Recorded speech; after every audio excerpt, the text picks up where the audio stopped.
Hey guys, welcome to another episode of CrohnsCast Live. Tonight we're talking with Martin, aka Body Rebuilding. I'm really excited for this chat. I've tried to be doing the last few weeks a bit of a theme on sort of fitness. And if you follow Martin on Instagram, you'll see that he is very much into his fitness.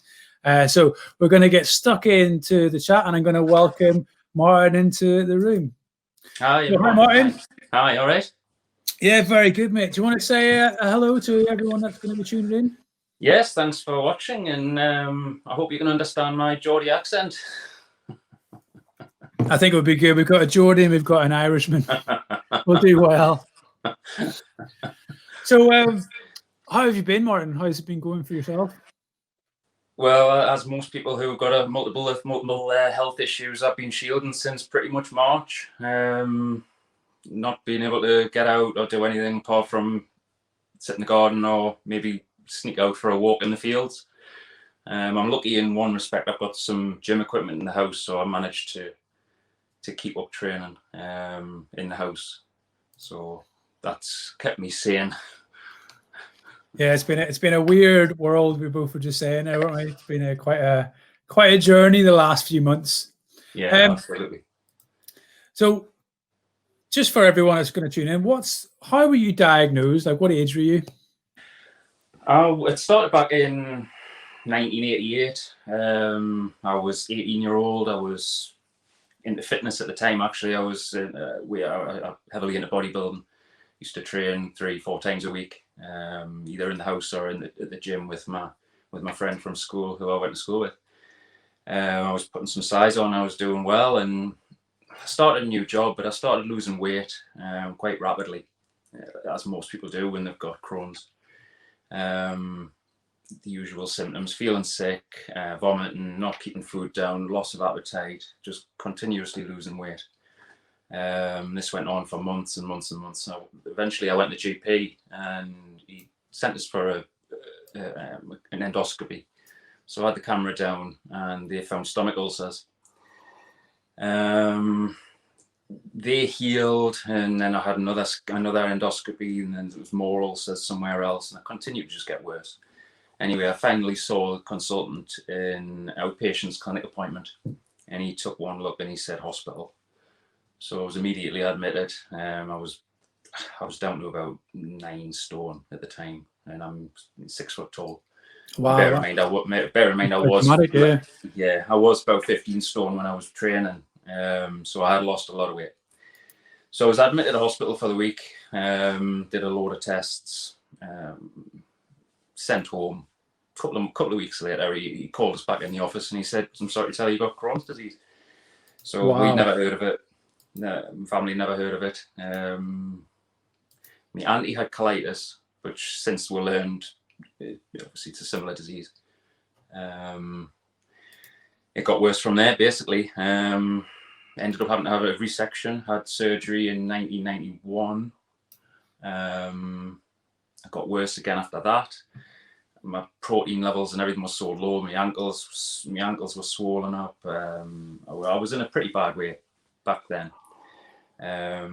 So the consultant suggested trying a new diet called elemental diet, which involved drinking 6 pints of this easily digested fluid, which was absolutely vile. With the idea to rest you. Is it elemental diet? Is that a purely medical diet? Is that like a medical substance? Yeah, pretty much, absolutely. I believe it was invented for the astronaut program. The science behind it came from the astronaut program, so I was told at the time. Because it was easily digested, it went straight into your bloodstream, and you didn't produce much waste products. So it was technology that was used in the space program, which was adapted to treat IBD. And how old were you whenever that happened? Were you still 18 then, or were you slightly older? I was about 21 by this time. I'd had the surgery, didn't work. I felt worse. I just got worse after that. Continued just to lose weight, deteriorate. So did you have an ostomy at this point? No. Okay. No. So what was it like in 1988? early 90s sort of IBD medicine from a patient perspective. What was that like? Because obviously there's been significant changes. Absolutely, they had crazy rumors that were bandied around, like you got Crohn's from using washing up liquid. This was one thing. Bacteria in your gut was wrong. Measles vaccination was bandied around. They had no clue back then that it was an autoimmune disease. Autoimmune wasn't mentioned to me until mid 2000s, I don't think. So back then it was barbaric. No wonder people 50, 60 years ago died with Crohn's, etc. No doubt.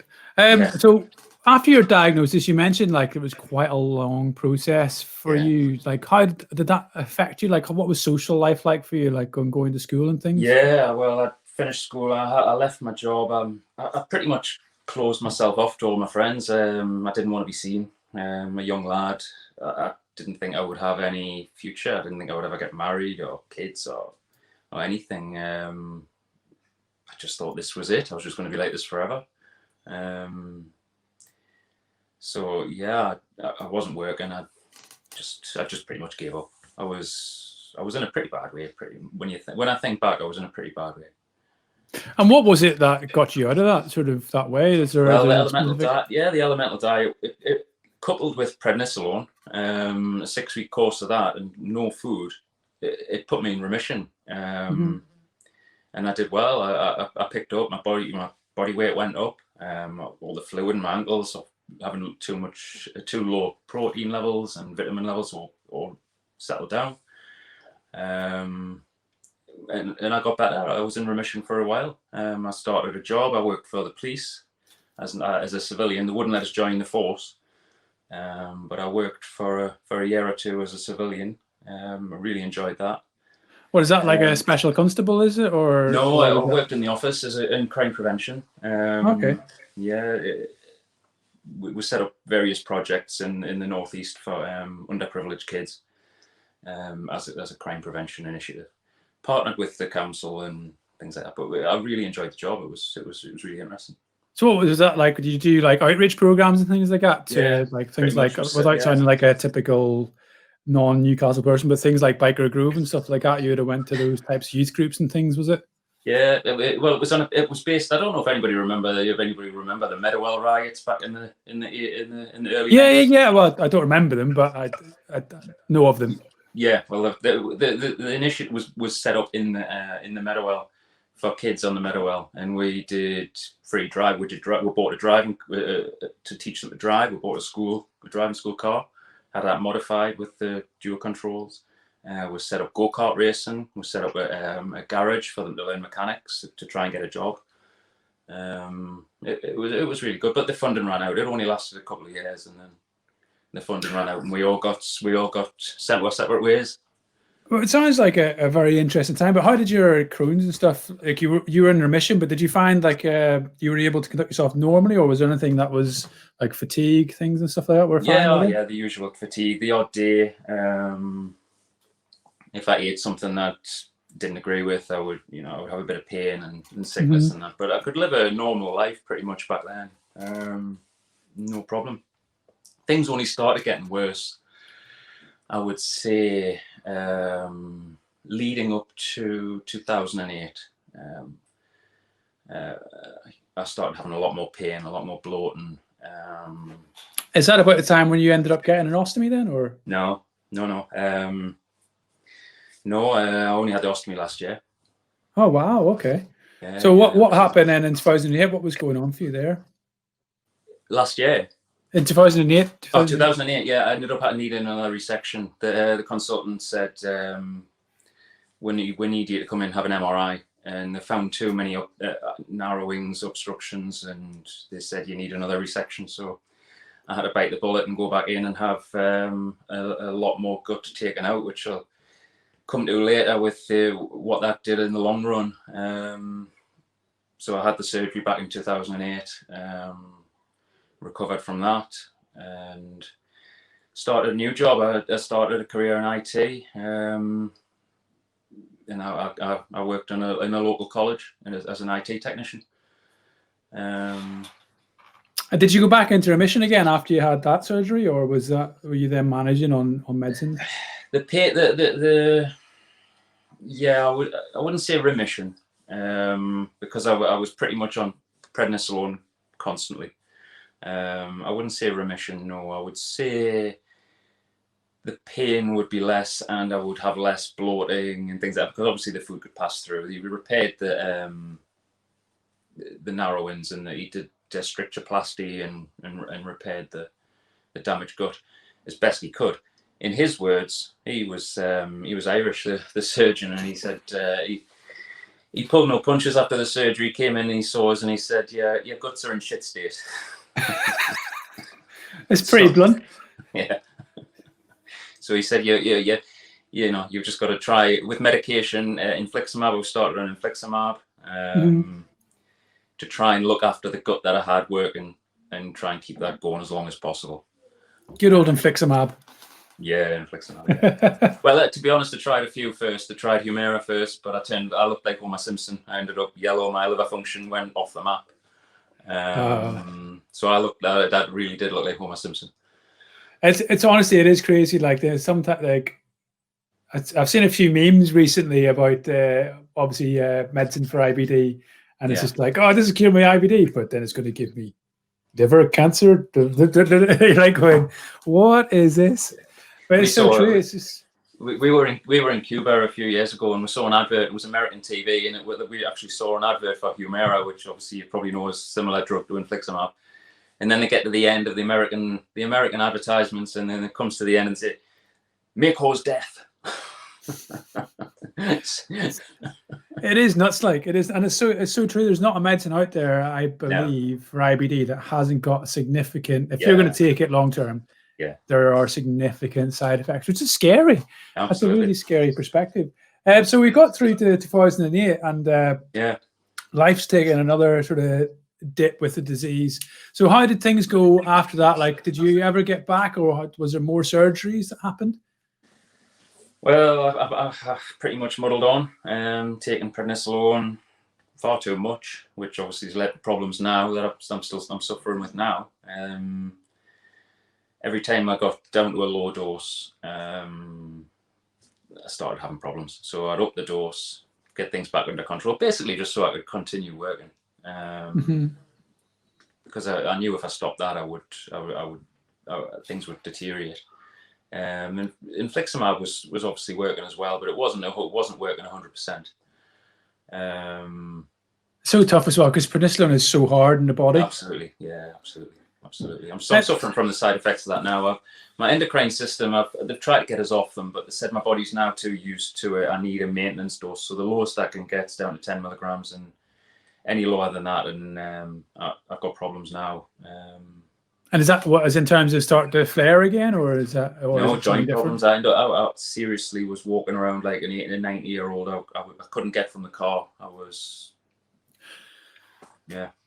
I remember actually having something similar to that whenever I was in hospital, and they were pumping me with I think it's cyclosporin. Right. Okay. And I just remember, like, within 24, 48 hours of starting it, all my knees started to get really, like, I can only describe it as feeling arthritic, and like everything was sore. Like I could barely bend. Yeah. And but 48 hours before, like at that point in my life, I was competing athletics at a reasonably good level. And within obviously I've been quite ill for about a month or so. Yeah. It's been in hospital, but like from only having a bowel problem, all of a sudden, like, how have I developed arthritis overnight in my knees? What's going on here? Yeah, I did. I used to get pain in my joints when I was standing up for any period of time, and I mentioned it to my gastro consultant, and he said, "Oh, it's common with long-term Crohn's patients. You'll get arthritis." So all right, hit me with that as well. Then that's great. So yeah, we're a walking medical bill. Absolutely. That's one of the things I noticed. Like I've been quite fortunate to be able to remain in the military, because I've ended up with a J pouch, and everything seems to be fine. And I'm very, very fortunate to not be on medication which is amazing. It makes me feel like a bit of a fraud sometimes with the people that I speak to. But I have to realize like how fortunate I am to be in that position. But one of the things I notice is whenever I go for my med reviews and things like that, my medical notes is like an Encyclopedia Britannica. And then all my mates' medical notes that haven't got any issues are all like paper thin, sort of as you'd expect, like fit blokes. Yeah, I know the feeling. I've got volumes as well, several volumes now. I'm on my third or fourth now. Oh, we got a question potentially coming in as well. So you mentioned to me earlier today that you had a period on TPN. Are you still on TPN? And when did that start? Yeah. Was that pre-ostomy or was that after ostomies? Pre-ostomy. I can skip forward pretty much now. I mean, 2008, I had that resection, and then, like I say, I muddled on until 2018, and we went on holiday. We came back, and I started having a pain that I'd never felt before. It was in my very, very lower abdomen. I'd never felt it. I was used to pains. I knew I knew certain pains that, and most people do when you've had Crohn's for a long time, you know it's a flare-up starting. But this was different. This was a completely different feeling I've never had.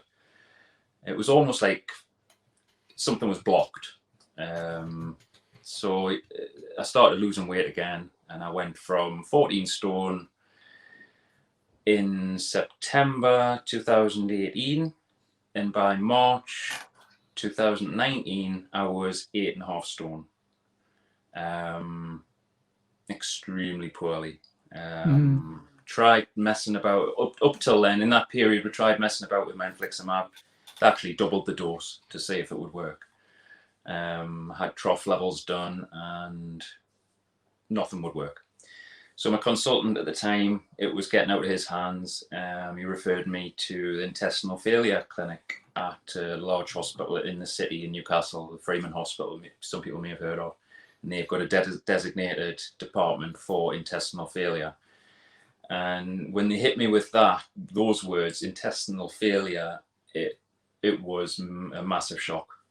From just having Crohn's to being told that you've got intestinal failure, your gut has packed up, it's had enough. The consultant, when he sat me down, he said, I'm not going to pull any punches. You will not survive surgery. If we take you in to do any sort of surgery, you won't survive. He said, you are extremely in a serious situation. He said, your gut has just had enough. Because I asked him, I says, why has this happened? And he says, it's just packed up, your gut's had enough. Having Crohn's for so long. I was in agony. Every time I ate, it was like undescribable feeling or horrible pain. I can't describe it.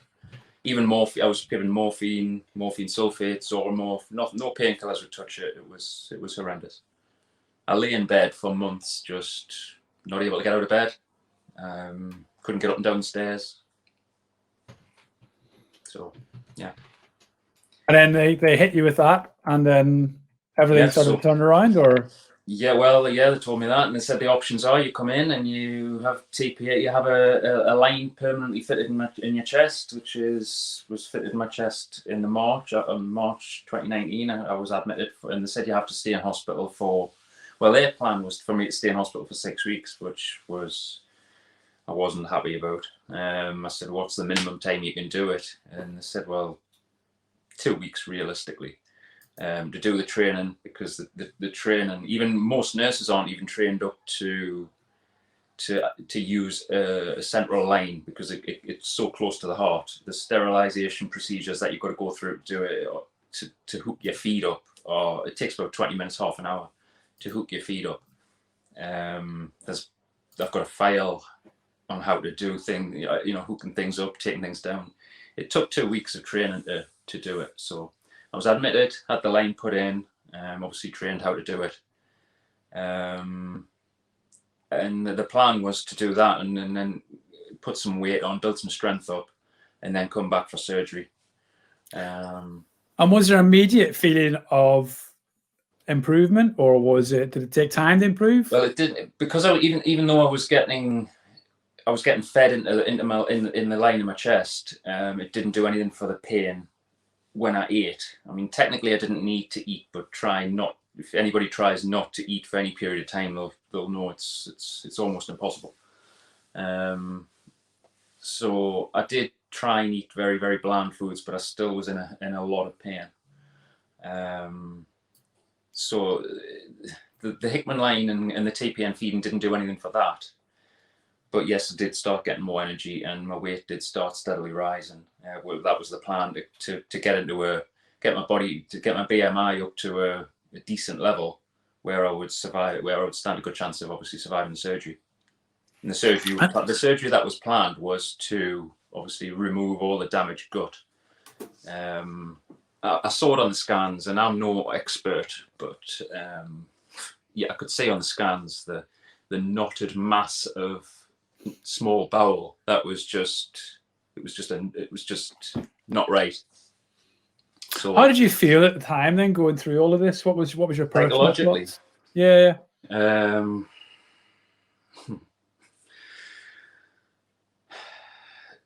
I couldn't get any worse. Basically, I couldn't get any worse. I was just extremely low. Fear. I would say I was terrified to death of the surgery. Just really didn't think I would recover. I mean, it was pretty. Did you have any concerns outside of yourself? Like, were you worried about like interacting with society again, perhaps a partner and things like that, or were you? I used to feel guilty for being, lying in bed. Just being. I used to feel guilty for being tired. I used to feel guilty for all the hospital appointments.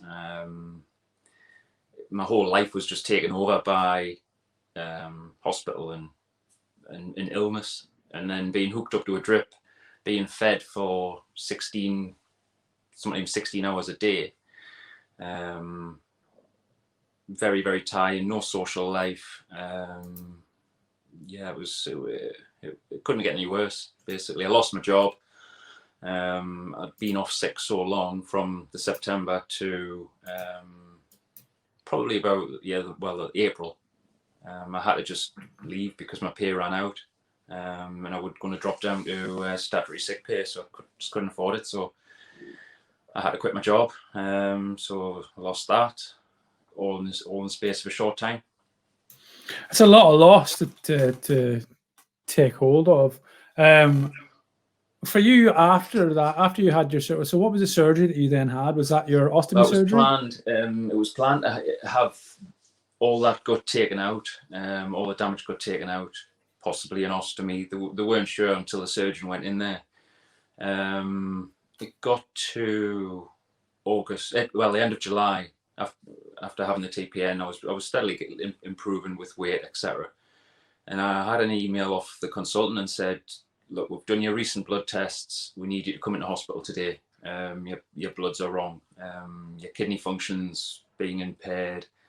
We need to move on this, and we want you in hospital." So I was admitted at the end of July, and the doctor sat down and he said, "You've got a massive amount of infection in your pelvis, which was leaking out from the small bowel." And he said, "You need a drain fitted before we can do any surgery, because obviously if a surgeon opens you up and you're filled with infection, it's not going to end well." So I had to have a drain fitted, he warned us. He said it's not a nice procedure. He says it's extremely painful, and it's painful to have in. I had to lie in the CT scanner. I had a local anaesthetic, and they put the needle in, took a scan, put the needle in again, took another scan, until it went from my butt cheek, basically. If you draw a cross in the middle of your bum cheek, and that's where it went through into my pelvis, right next to the sciatic nerve. So it was painful. So the procedure took a couple of hours lying in the CT scanner. That was horrendous. I had the drain in about a week, and a lot of the infection and some nasty bugs came out. I believe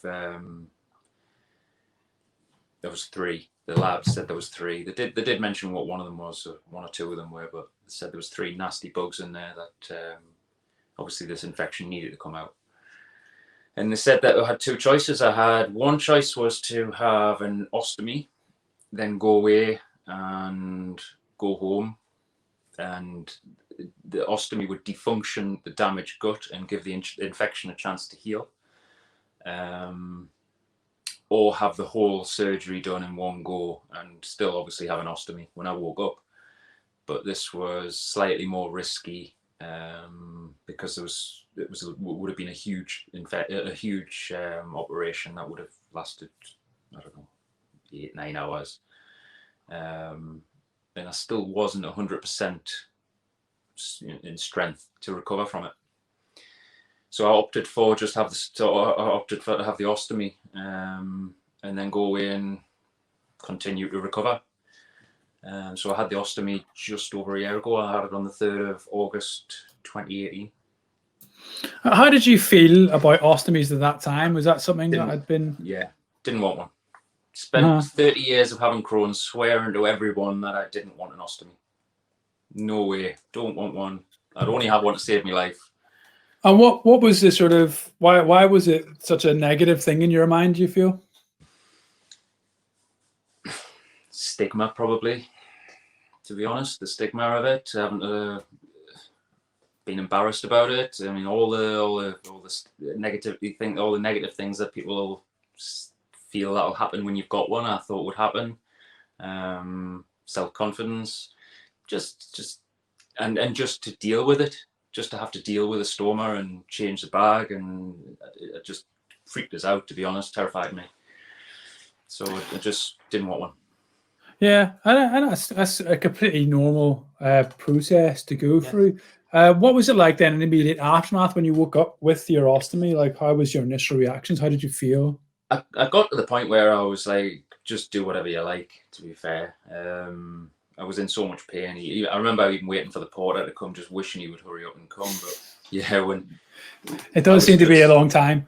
Yeah, I was just sick to death of the pain. And I knew once I'd had it, I would get to go home, basically.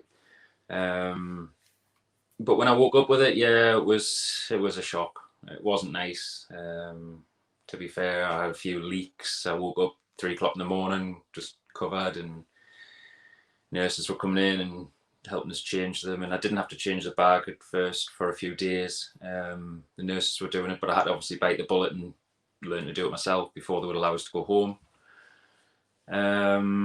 So on top of that, obviously I had to deal with the ostomy and change my bag every day, and also I have to still had to deal with my TPN. At the time I was on 5 nights a week, so 5 nights a week I was hooked up to the drip for 12 hours a night. And is that back in hospital, or are you doing that at home now? No, at home. Yeah, at home. Yeah, it's such a stressful thing, really, isn't it? It's I think these are some of the things that people don't really get to see or experience almost until they're in the throes of it or immediate relationship. Yeah. And that's got to have a serious impact on how your perception of the world is. Absolutely. Like, speaking to you now a year later, almost exactly. This had my ostomy birthday on a couple of days ago. Yeah, so you've come through so much and seem so together whenever you consider like how many changes you've gone through, how much extra pressure arguably on what would be a normal life has just keeps lumping in on you. Mm-hmm. So it's amazing to see. There's still more to come. Oh, definitely still more to come. No, there's still more to come after August, after I came home. Oh my goodness! I got a hit with some other things as well once I got home. So what happened when you got home then? What happened then? Well, I was severely anemic, which was fine. I suppose to deal with that. I had iron infusions, blood transfusions. I was severely dehydrated, so I felt ill with that. I was limited to fluids. I was only allowed to drink 2 liters a day, which I did struggle with when I was limited to how much fluids I could. I thought I can cope with most of the other things, hooked up to a drip, changing my line in my chest, changing my ostomy, but for some reason I just couldn't deal with being thirsty. But then I woke up one morning, this would be getting on to October, and I had a patch in my left eye. I thought it was like a retina burn when you look at, when you look at something bright and when you get the retina burn. Mm-hmm. It was a little bit like that, and I just woke up with it on one morning, and it didn't go away. I thought, this is odd. The day after, I rang my optician, and they said, get yourself wait immediately the local emergency eye clinic. So I went in, and they sprayed some stuff in my eyes to dilate my pupils, and they took photos of the back of my retina. And they took me to one side, as they usually do, consultants usually do, and said, I'm sorry to tell you, you've had a stroke in your left eye. So you've lost part of the vision in your left eye, and it won't come back. How'd you have a stroke in your eye? Blood clot. Wow. From obviously being lying in bed all the time and being so ill. Blood clot in my eye, in my left eye. So does that mean you're partially blind then, or partially blind in that eye? That's insane. Like that is crazy. So we get to October. Is it? Do we start to get? Is there an up ramp for you now? Is there? Pretty much, yeah. Thankfully, it started picking up around about October, November. They got the anemia under control. Like I said, they said that the vision won't come back. Once a blood clot does that in your eye, it leaves permanent nerve damage and it won't recover. However, I must admit I am quite lucky in that respect, because he said you're lucky that it was in your eye and not in your brain. He says, because it could have quite easily gone in your brain. You would have had a full-on stroke. He says, oh, you could have been worse and you could have lost all the vision in your eye. So when I've got both eyes open, my eyesight's not as good, but I can still drive, etc. So I've passed the test. I had to go and have a special eye exam so I could drive again. So I'm lucky in that respect. It could have been a lot worse. But if I close this eye now, the black patch is directly in this eye, and I can't see the camera. So it's just so it's like almost right in front of you. Yeah. Oh, okay. So as long as I've got both eyes open, my brain's compensated, because most people have a blind spot anyway. So your brain learns to compensate. So when I've got both eyes open, it's livable. But I've got this horrendous fear that I have another one, and something else goes wrong with this eye, and I'll lose my sight. People don't realize how lucky they are to have sight, and how when that's at risk, it's a terrible, scary feeling.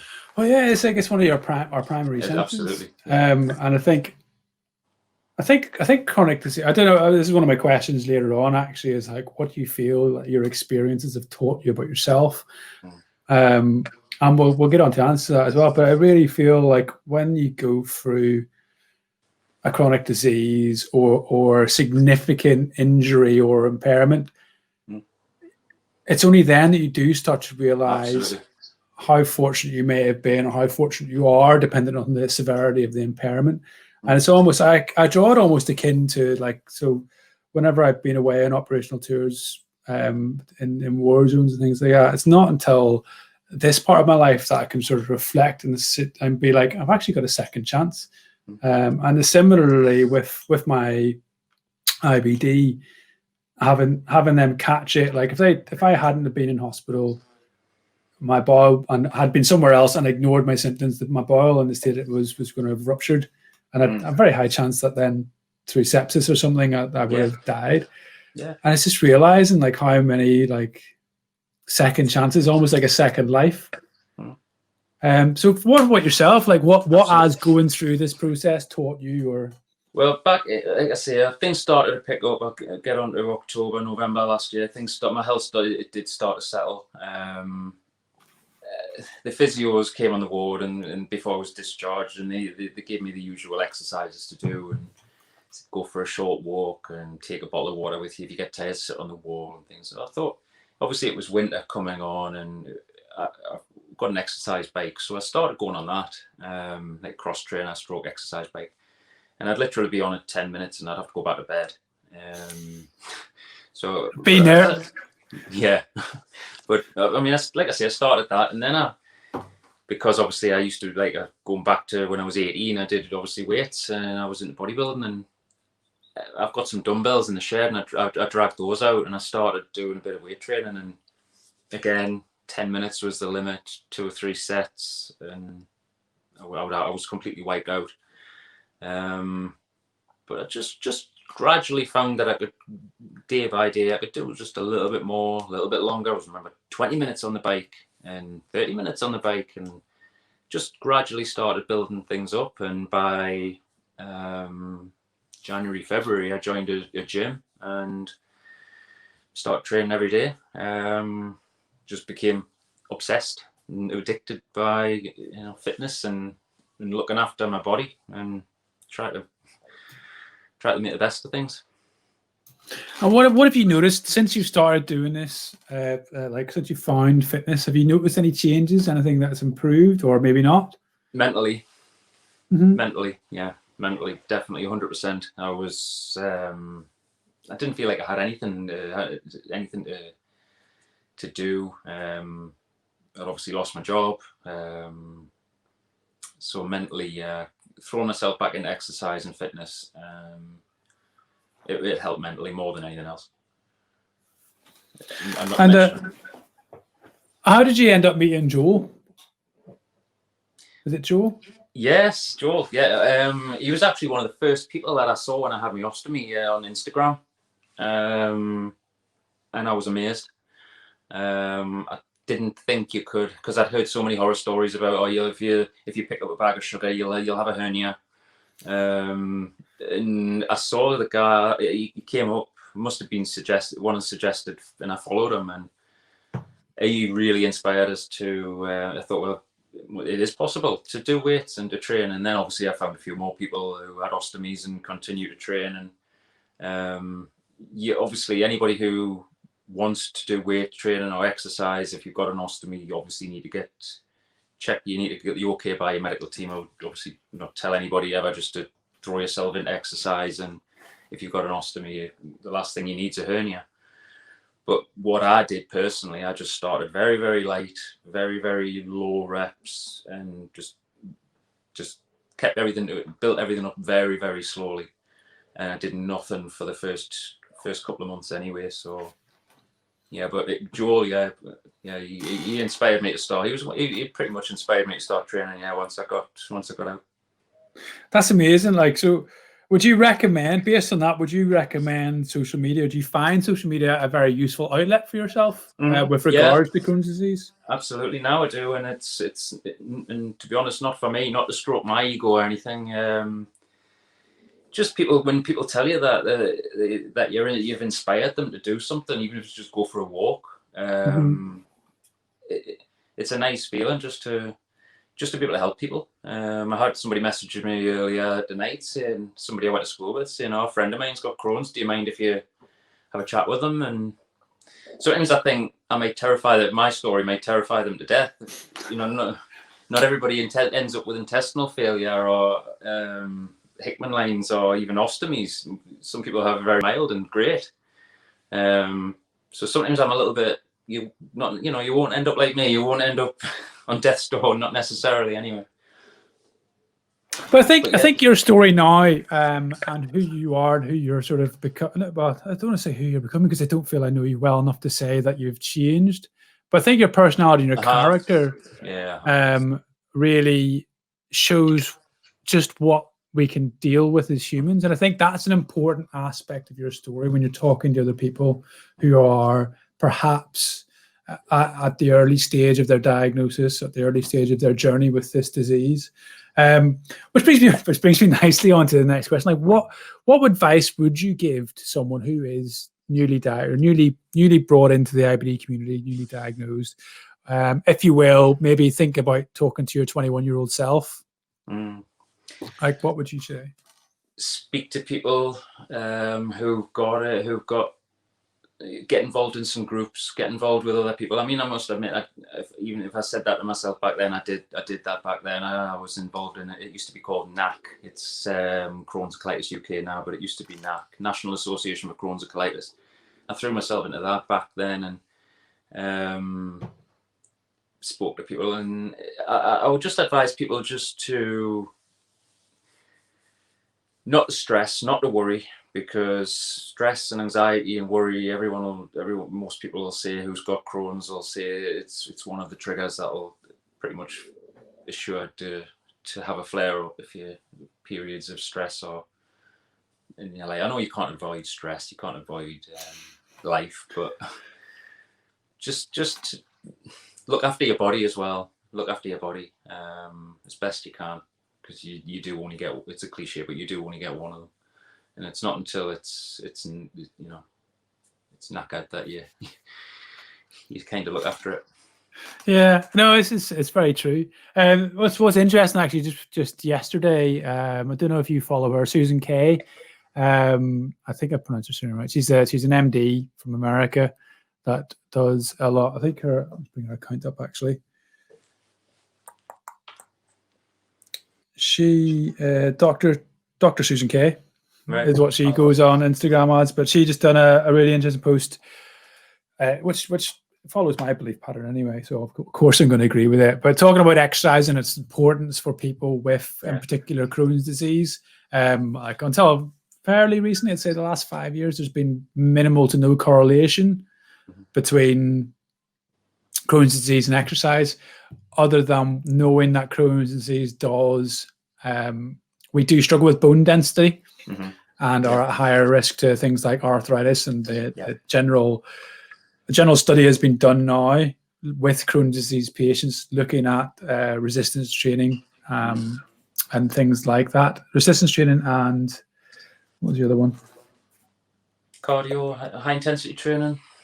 Yeah, high intensity training was Dr. I need to speak to her. I need to speak to this person, Dr. Bottoms, just because I find the relationship of the name and the focus of study just highly ironic. Yeah. But yeah, it's just like. No, I've never felt. Well, I would say I've never felt better, to be honest. Like I say, but how much of that's to do with having the ostomy and defunction and all the disease bow, I don't know, but I've never felt better. I mean, I'm 50 next month, so now that's kind of a goal as well, to try and get in the best shape I have in 50-year-old. You're smashing it. Yeah, thank you. I've got other problems as well, which is from the prednisolone. Testosterone levels are low. I've just been told that. I had blood tests done. My testosterone levels are low. So they said again that's caused by long-term steroid use from prednisolone. My skin very, very thin. That was tearing. So and like you've just mentioned, the bone density of my lower back. I've got osteoporosis, but again, resistance training, things like that will help that. So, do you know what? You just made me think about it. I've noticed, like, since my bout of surgeries and things like that, I've noticed that I actually get more bruises and more aberrations on my skin than I can ever remember at any point in my life. Yeah, and it's just made me think: is that actually in relation to this? Probably. That's crazy. It's crazy to think that. Unfortunately, probably, because they said it's not just all the bruises and the thinness of my skin now is the long-term prednisolone, but it's also due to malabsorption. So yeah. That's nuts. That is nuts. But, so it was impact training, so basically running and walking, being upright, and resistance training, a collaboration of the both. Yeah. But yeah, I think for you right now, it's a multifactorial thing that has started to allow you to elevate back to a normal sort of way of life, so to speak. But like, it's amazing, like, having listened to the journey you've gone through to this point. It's unbelievable that you're able to sit here and be as positive as you are. It's like, it's incredible. It really is. I would one more, yeah, and yeah. I can't stress enough. Anybody who's got a fear of having an ostomy or anything like that, seriously, I've actually been in contact with the hospital and said I don't want a reversal. Just made that decision not long ago. I don't want to run the risk of having it reversed. I've spoken to too many people who've had reversals and had problems. And I had a conversation with my lead consultant 2 weeks ago, and he said, if you have the second round of surgery and you have a reversal, your Crohn's will come back. He said, so you'll be back on infliximab or try another biological if the infliximab wasn't working 100% the last time. So there's too many gambles. So I'm sticking with it. I'm staying with it. It's here to stay for me. It's such a hard thing as well. I think in a lot of cases with Crohn's, it's probably a good shout to remain with an ostomy, just because what's going to happen is, I know a lot of people that do have the reversals and then they end up just having loop ileostomies fairly frequently, just to allow the bowel to rest and recover. Yeah, it's just it sounds weird to say. It just depends on which fight you've got, but I guess that maybe is the way to say it. But it's just like, it just doesn't feel like a great way to live, does it? It just doesn't feel like that constant. Is it? Am I? Do I need to? Whereas where you are now, I feel like you finally got some stability. Absolutely. Got it. It's for me. I mean, mentally as well. It's about routine as well, and exercise is obviously fantastic for routine. I normally get up, go in the summer. I've been going down the beach on the morning. I've been posting on Instagram, etc. Just to appreciate nature. Just listen to the sea, the waves, and just go for walks in the fields and in the woods, and you look at life differently when you come close to death. You really do. I also follow CT Fletcher, which, if anybody in the weightlifting bodybuilding community, he's a legend. He's very, very inspiring as well. He had I think he transcends as well. I think he transcends the sort of the bodybuilding world out to maybe the normal mainstream as well. Yeah. So I love his videos. I love his ethos and his way. His Iron Addicts gym and all that. Yeah, he's fantastic. What's inspired you then, or made you start getting up in the mornings and doing your walks and things like that? What time are you doing that? Are you doing that about 5:30 or something, is it? Or no, well, 6 o'clock, around about 6 o'clock-ish. I don't know, just like I said, just on a sunny morning, I've just been going down there and just enjoying the peace and quiet before crowds of people get there, and just enjoy the quiet and the peace, and just, like I say, fresh air, nature. A bit of thinking time. Yeah, absolutely. Reflect on the day and just in a routine, and then come back and get things sorted and use the usual daily stuff, and then go to the gym or whatever, and do exercise in the house or whatever. And how have you found going back to the gym? So obviously gyms have only just recently been opened in the UK. How have you found that? Has that been a challenge? No, everything's been fine. I think the gym I go to is absolutely massive anyway, so everything's well and truly spaced out. It was an old bowling alley converted to a gym, so there's nothing within 2 meters away from anybody. All the machines are all well spaced out. We've got cleaning stations everywhere, so I feel safer going in there than I would going into the hospital for an iron infusion, to be fair. Which they regularly having iron infusions and clinic appointments, so to me it's no more risk than that, so I'm comfortable with it. That's good. I mean, it is quite a scary thing at the minute for some people. I know the thoughts of going out, particularly if you've been shielding and things like that, there might be some level of paranoia or things. Having gone through everything that you've gone through, we've talked about having some struggles, sort of mental health or psychologically. What sort of things have you learned to help you cope with that? Have you learned is there any strategies you employ that you would advise other people to maybe explore? Yeah. To be honest, I mean, I was never a great believer in the old, lie with your eyes shut and relax your toes and relax your legs and, you take deep breaths. I was never really a believer that would help, but lately, if I've been up during the night and I've been stressed or worried or not able to sleep and that, I've been doing the relaxation. There's a few apps on your phone and that you can, just meditate and just sort of focus and just take one thing at a time a day. I've been doing that lately as well. When you feel overwhelmed, and I've got a lot of lot of jobs to do and a lot of things that need doing. Just to focus on at least doing one thing per day, and as long as you're doing that and you're moving forward, you will get there. Don't try and do everything in one go, because you just become overwhelmed. I think that's a really good way to look at things. A lot relaxation can really work. I think it helps to center yourself, to get yourself back in touch. Absolutely, brings you out of that headspace. Yeah.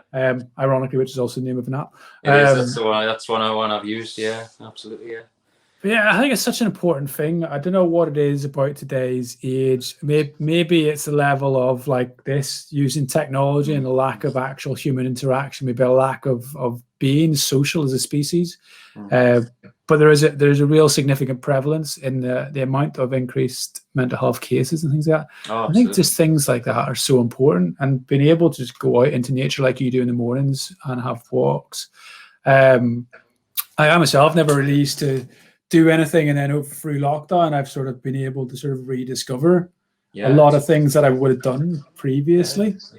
And I actually almost feel quite grateful for this period. There's been times where it's been highly stressful. There's been times where all I've wanted is for my family to disappear, maybe for 5 minutes, just to sort of be like, "Whoo, that's," But a lot of people I've spoken to, a lot of people who've said to me that they're going to change the way they live because of the lockdown. They're going to change that. I am certainly. I'm not going to.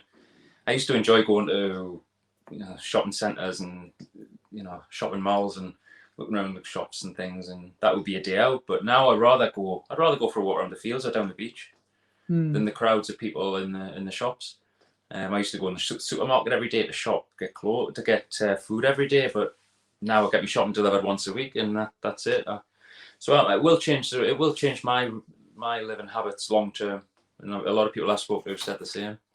Yeah. And we're very fortunate as well that sort of like both of us to be close to nature in terms of being able to access somewhere that is nature.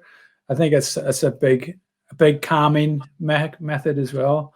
Like I'm 3 kilometers. I think it's 3, maybe close to 4 from the beach. So it's like literally, it's 40-minute walk, 50-minute walk there and back, or jog. And it makes such a difference just getting down there in the morning and seeing the sea, spend a couple of minutes just absorbing that, and then turn around and start heading back. And it's just like, it is such an incredible thing. It almost sets you up for the day. I think it's so good. Yeah, I mean, people you take it for granted when it's on your doorstep and you can do it. I mean, but again, like I say, without the cliches and things like that, when you come close to, like when you take a taste of death or serious illness, you do appreciate things more. You look at the birds singing, you listen to birds singing, you appreciate life a lot more. So it's changed. It has changed me without a doubt. Changed my views on having an ostomy. Now I don't want to get rid of it. Like I say, the relaxation things for mental health and that, I thought was a lot of tosh, but now I've found that works and I'm doing that, and it does. It has changed me for sure. Yeah. So, what on that bombshell? What is your hopes for the future? Where do you see life going now as we fast forward into the rest of 2020? Coronavirus aside. Yeah, well, just carry on with fitness. I've recently signed up as well for mental health. It's just given me something to do and to focus on. I've started doing a college course.